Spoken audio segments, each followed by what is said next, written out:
தமிழகத்தின் இன்றைய முக்கிய செய்திகள். பச்சை பட்டுடுத்தி வைகை ஆற்றில் எழுந்தருளினார் கள்ளழகர்.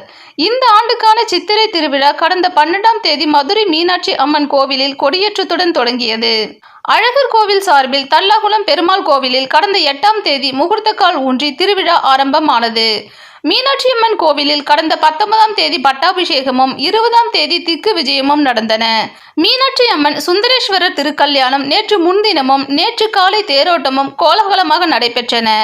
சித்திரை திருவிழாக்காக அழகர் மலையில் இருந்து சுந்தரராஜ பெருமாள் கள்ளழகர் வேடம் பூண்டு கண்டாங்கி பட்டுடுத்தி கையில் கைத்தடி நேரி கம்பு ஏந்தி தங்க பல்லக்கில் நேற்று முன்தினம் மாலை மதுரையை நோக்கி புறப்பட்டார்.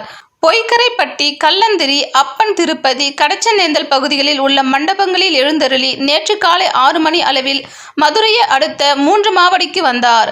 அங்கு கள்ளழகரை வரவேற்கும் எதிர் சேவை நடந்தது. அழகர் வேடம் அணிந்த பக்தர்கள் தோல் பைகளில் இருந்த தண்ணீரை பீச்சி அடித்து கள்ளழகரை வர்ணித்து பாடல்கள் பாடி அதிர்வேட்டுகள் முழுங்க எதிர்கொண்டு வரவேற்றனர். பின்னர் அங்கிருந்த Puthur, TRO colony, reserve line, race course, out post வழியாக வழிநெடுங்கிலும் அமைக்கப்பட்டிருந்த மண்டகப்படிகளில் கள்ளழகர் எழுந்தருளினார். நேற்று இரவு 10 மணி அளவில் தல்லாகுளம் பிரசன்ன வெங்கடாச்சலபதி கோவிலுக்கு வந்தார். நள்ளிரவில் திருமஞ்சனமாகி தங்க குதிரை வாகனத்தில் எழுந்தருளினார். ஸ்ரீவில்லிபுத்தூரில் இருந்து ஆண்டாள் சூடி கொடுத்து கொண்டு வரப்பட்ட மாலை கள்ளழகருக்கு அணிவிக்கப்பட்டு பக்தர்களுக்கு காட்சி அளித்தார். பின்னர் இன்று அதிகாலை 2:30 மணி அளவில் தல்லாகுளம் கருப்பண்ணசாமி கோவிலுக்கு வந்து தங்க குதிரையில் அமர்ந்தவாறு 1000 பொன் சப்பரத்தில் கள்ளழகர் எழுந்தருளினார். அதன்பின் 3 மணிக்கு வைகை ஆற்று நோக்கி புறப்பட்டார். இந்நிலையில் இன்று அதிகாலை தங்க குதிரை வாகனத்தில் கள்ளழகர் வைகை ஆற்றில் இறங்கினார்.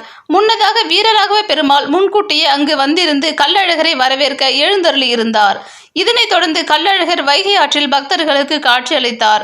இந்நிகழ்ச்சியில் மதுரை, திண்டுக்கல், சிவகங்கை, விருதுநகர், ராமநாதபுரம், தேனி மாவட்டங்கள் உள்பட தமிழகத்தின் பல்வேறு பகுதிகளில் இருந்தும் பல லட்சம் பக்தர்கள் கலந்து கொண்டனர்.